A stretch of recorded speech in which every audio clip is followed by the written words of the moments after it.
Welcome everyone to Rules Explained. In this episode, we're going over X-Wing version 2 by Fantasy Flight Games. I am John Merritt. I'm Rob Nothing. Let's get started.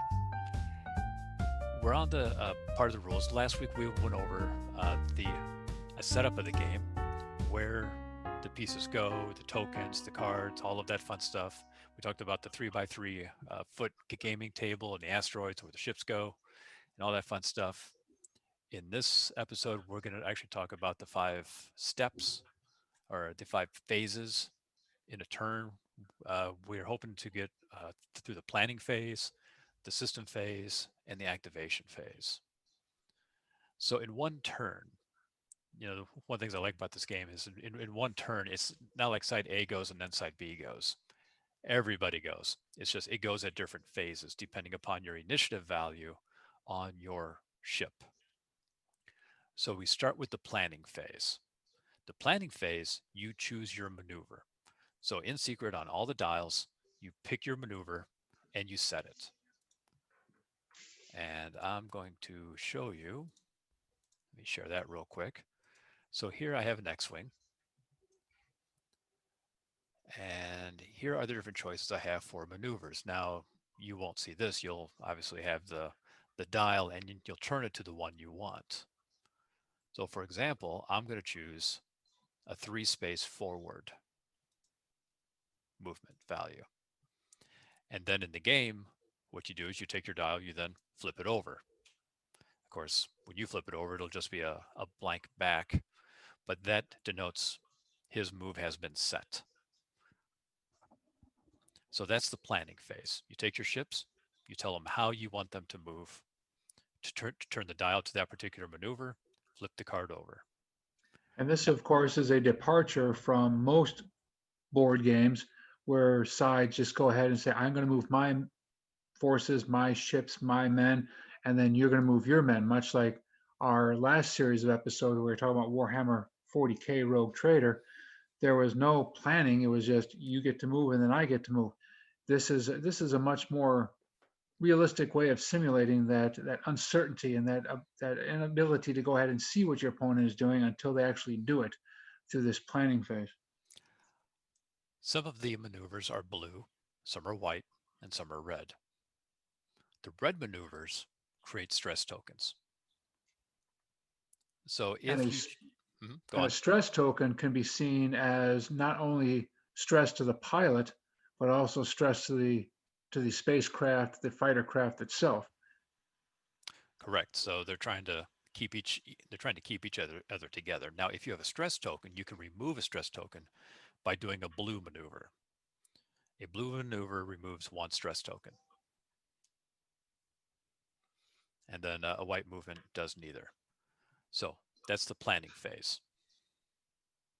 So in this phase, I'm going to move forward 3, set that in, and let me bounce back here to the rules.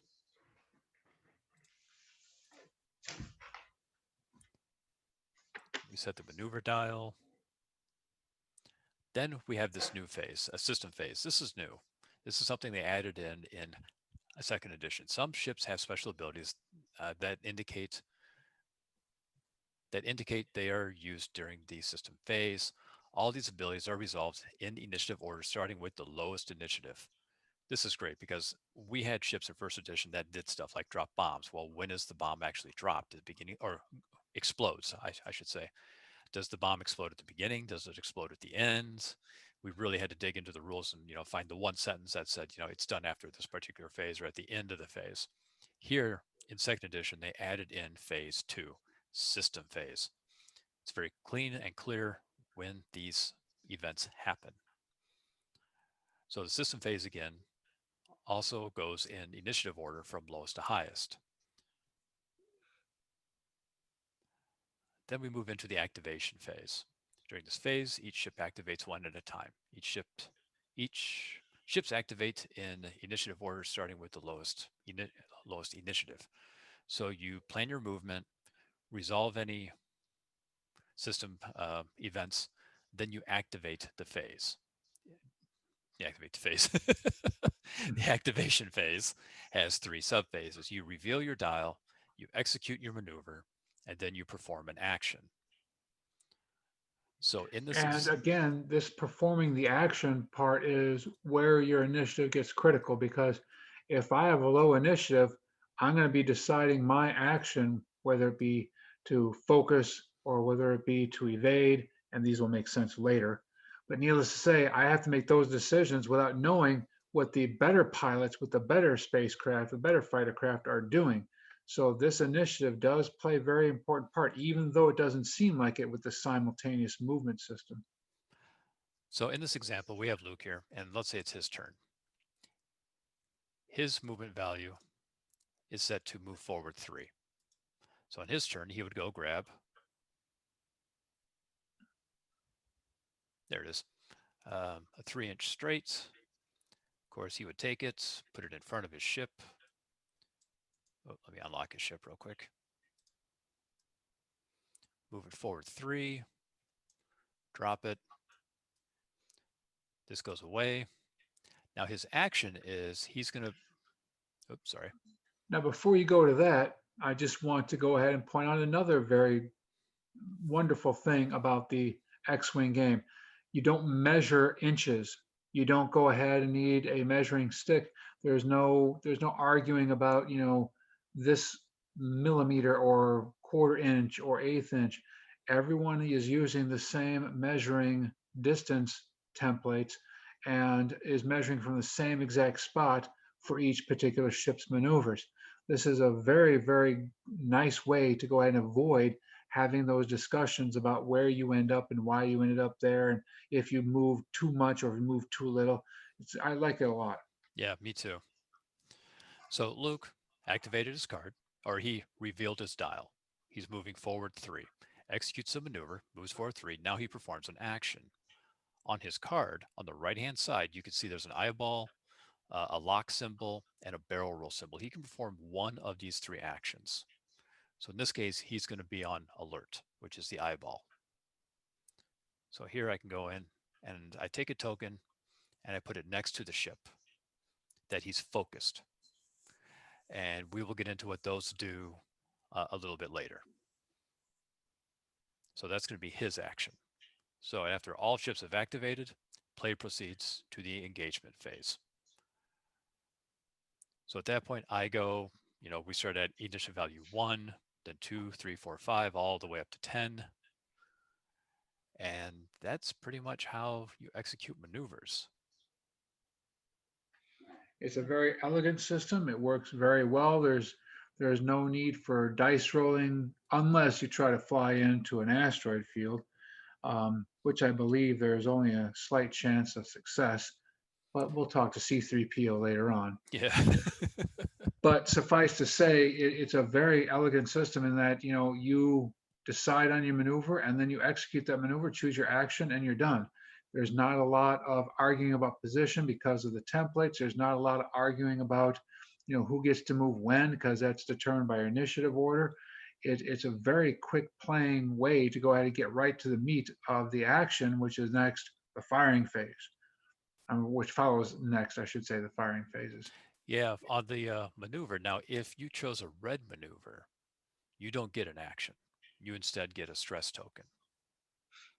Which again reflects the idea that you're trying to push your craft and yourself to a more to a less advantageous position maybe for you personally, but for a more advantageous position for yourself tactically on the battlefield using a maneuver that could be like their version of the Immelman turn, or we could be talking about just an extra boost of speed or whatever the case may be. Yeah, and in the rule book here, they have examples of executing a maneuver, which is what I just showed you. A ship is stressed while it has 1 or more stress tokens. A stressed ship cannot set or execute red maneuvers, and it cannot perform actions. So you can't perform 2 red maneuvers in a row. You can either do a blue or a white maneuver. And performing actions, we kind of went over that a little bit. Position markers, this is kind of interesting. You can go through a ship and end up on the other side, but you can't land on top of it. If you land on top of it, you have to back up a little bit and you will be bumper to bumper or base to base, and that's considered range 0. I really like this example of the position marker. That's that little 90-degree token that they had where you put it at the corner of the ship, and then you can move the ship, and then put down your maneuver token, move your ship, and then put the original enemy unit back. So it's very precise. I really like that. Because on occasion, not that it happened when we were playing games, but on occasion, if you tried to move past an enemy unit and you jostled it or moved it or said, I'm just going to temporarily get it out of the way, then the discussion became, hey, he wasn't there. He wasn't exactly there. He was a little bit there. Now, again, you don't have to worry about it because this position gauge, this position marker helps to eliminate that argument as well. Yeah, and when you're measuring, that's actually a pretty big deal because there's really only, well, there's 4 ranges, but there's only 3 you're actually measuring. And it's measured at the closest point that the base that the base range is in. So millimeters matter. I mean, if that thing is just a little bit into the range 1, that's a range 1 shot. And when it's that small, like I say, those millimeters do matter. So let's see, I think that's all we have for tonight. We'll go into the engagement rules next week. Does that sound good, Rob? Yeah, I think that's a great way to go ahead and do it because the resolution of combat and the firing is a little bit more involved. We got to talk about the special dice. We got to talk about how to use the markers. So that's going to be a little bit more of an interesting discussion. That it is. So on that note, I want to thank everybody for listening. Guys, tune in next week. We'll continue on with the rules. I'd like to thank Ethan for the music. He always does a great job at it. I just love his music. You Yep. can find us on Spotify, iTunes, YouTube. So please come and join us. Guys, thank you for listening. Adios.